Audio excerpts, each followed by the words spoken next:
Hey everyone, welcome to the Eczema channel. This is the channel for getting your eczema questions answered. Now, if you have eczema, like a lot of eczema patients, you may be worried that you have a higher risk of developing more severe COVID symptoms should you get infected. So if that's you, you need to listen up, because in this video, I'm going to be revealing the latest research on how COVID is affecting eczema patients, and it is affecting them differently.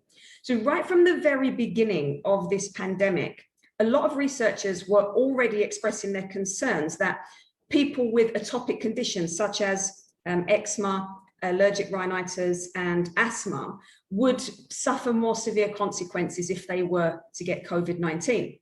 Now that a year or so has passed, the researchers have been able to look at and analyze the hospital records of people who have been admitted to hospital with severe COVID symptoms. And there's been a number of retrospective studies looking back and analyzing the data. And they've found that atopic patients are having different outcomes compared to people who are not atopic.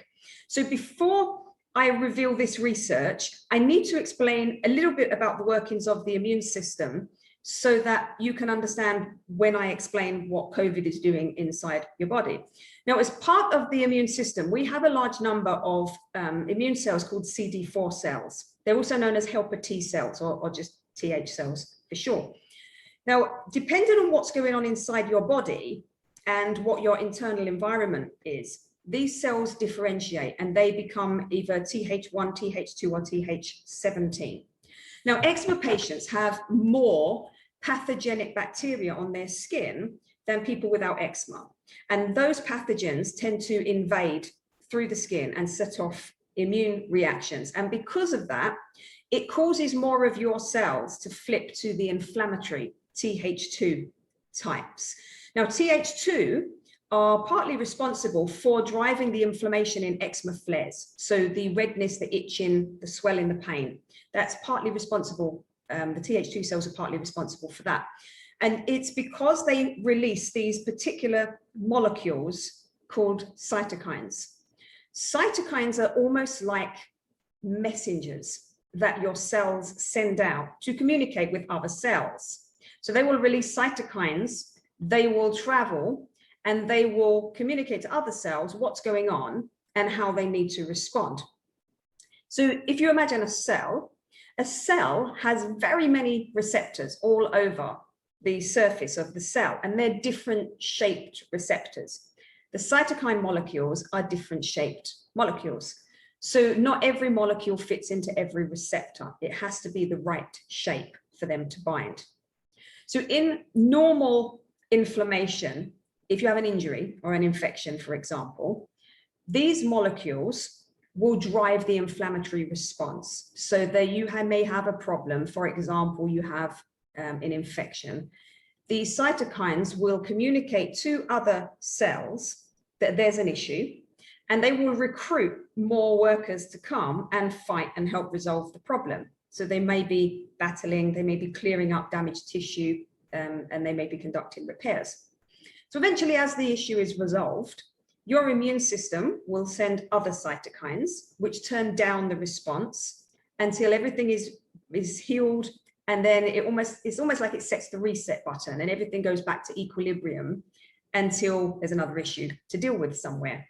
So the problem when you have eczema is that you have chronic inflammation going on in your skin, because your skin is constantly trying to battle the pathogenic bacteria that's invading through the broken skin barrier, and is also trying to repair your skin, which is having this dysfunctional barrier and also the inflammation and the itching. So there's a lot going on under your skin, and that's causing the Th2 cells to keep sending the inflammatory cytokines. So it's like your reset button doesn't get pressed. And so it keeps you in this inflammatory state. So you're staying on high alert. Now, remember I said those cytokines can influence how your cells behave. So, for example, when you have eczema and you have a lot of Th2 cells producing these inflammatory cytokines, they can change some of your cells to produce IgE antibodies, which are the ones that are involved in allergic reactions. So they will fit into the cell, and they will cause that cell to start producing more IgE antibodies. And they will also cause other cells to produce more IgE receptors. And that means you're more prone to allergic reactions than people who don't have eczema. Now, although there's a whole variety of these inflammatory cytokines that are going on when you have eczema and chronic eczema, there's one particular one called interleukin-13 or IL-13 that I want to focus in on, because that's the one that's changing how COVID is responding in your body. So you see, IL-13 doesn't only increase the IgE antibodies, it can also cause eczema sufferers to produce less of another receptor type called ACE2. ACE2 receptors are involved in regulating inflammation and bringing it back down. Now, because you've got this sore skin and you've got pathogenic bacteria invading through it, your body doesn't want to turn the inflammatory response down. It wants recruitments and reinforcements to try and heal and try to battle all the time. So it's signaling to your cells to produce less ACE2 receptors on your cells. Now, having less ACE2 receptors sounds bad. It sounds like a bad thing. And if all you're thinking about is turning off the inflammation, then perhaps it's not helpful. But there's a benefit here, because COVID binds to those same ACE2 receptors in order to invade your body. So when the COVID first enters you, it can't replicate by itself. It has to hijack cells, and it does that by fitting perfectly into the ACE2 receptor. And once it fits into that receptor, it then makes its way into the cell, hijacks the cell, takes over the cell machinery, as it were, and uses that cell to replicate itself. Then when that cell is full, it bursts open and releases all of its virus particles inside your body. And all of those virus particles then go around looking for cells with ACE2 receptors for them to bind to, and then the virus starts to increase rapidly in your body. So this is extremely important. I was actually really excited when I read this research, because we have ACE2 receptors in so many different places in our body, and there's large amounts of them on our organs, in our lungs, in our blood vessels. There's lots of them on the lining, the actual lining of your mouth, your throat, and up your nose. And so this is how COVID enters the body. If you breathe it, or it goes into your mouth, or even if it goes, it enters through your eyes, people rubbing their eyes, it's going to bind to those lining cells, and it will make its way further down and get into the lungs, and it can get into the organs, and it can cause some serious damage when it does that. Now, because eczema patients are displaying less ACE2 receptors, it means there's less cells that the COVID can enter and hijack. It's finding it harder to infiltrate the bodies of eczema patients.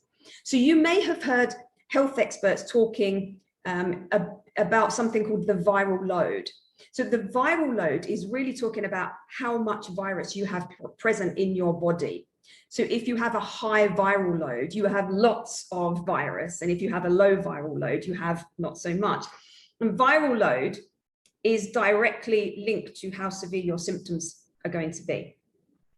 So it kind of works a bit like this. If you had a brief interaction with somebody who had mild symptoms, you might pick up a little bit of the COVID-19 virus, and a few of your cells would get infected. And if your immune system is strong, then you can deal with it. You'll stay with mild symptoms, you get over it, you produce antibodies, you're fine.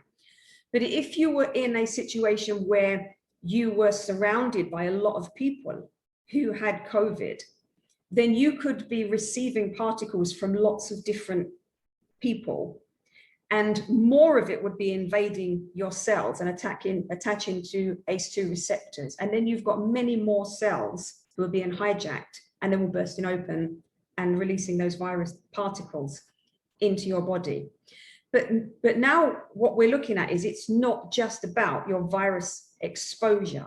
It's also about your ACE2 receptors that are available for that virus to bind to. So the more ACE2 receptors you have, the more at risk you are of a high viral load. So for once, having eczema looks like it has a benefit to you. As much as we don't want eczema, from the point of view of COVID, it's actually giving you a benefit because you are producing less of the ACE2 receptors for them to bind to. So COVID is finding it harder to replicate and invade the bodies of eczema patients. Now, the researchers found, and they declared in their studies, that eczema patients were 3 times more likely to have even no symptoms at all or to have mild symptoms from COVID, and they are much less likely to be hospitalized. This is fantastic news. So obviously it doesn't mean that you should just throw caution to the wind and let your guard down. You still need to be careful because there's no guarantee that you're not going to get symptoms. And what we're saying is the researchers are saying you have a lower risk, not a higher risk, right? So don't be irresponsible, but I'm sharing this information so that you can be less anxious about it, because I know it is a real fear when you have a chronic inflammatory situation going on. It is a real fear when there's a pandemic and a virus, and you wonder how it's going to affect you. So you need to keep it cleaning, making sure you do wash your hands, make sure you follow, the things that you need to follow, but do also make do also load up on your immune boosting vitamins. That's what I was going to say, especially vitamin D3, because D3 is important not just for your immune health, but also for making healthy skin. So you use vitamin D3 to make the healthy skin cells right at the bottom of your skin layer. So if you are of a dark skin and you live in a colder climate, or if you're just coming out of lockdowns and you've been inside a lot, or you're coming out of winter, the likelihood is you're low in vitamin D. So you need to get that checked, and you need to work to bring that up to optimum levels. So thanks for watching. I hope this video has helped you and given you a little bit of encouragement and peace in all the situation that's going on. Remember to like, subscribe, and share this with anybody else you know who has eczema, and check out my other videos on mask eczema and hand eczema from following the COVID protocols. And if you have questions about eczema, please drop them in the comments below, or you can find me on LinkedIn, and I'll do my best to get you real answers. So I'll see you in the next video. Bye.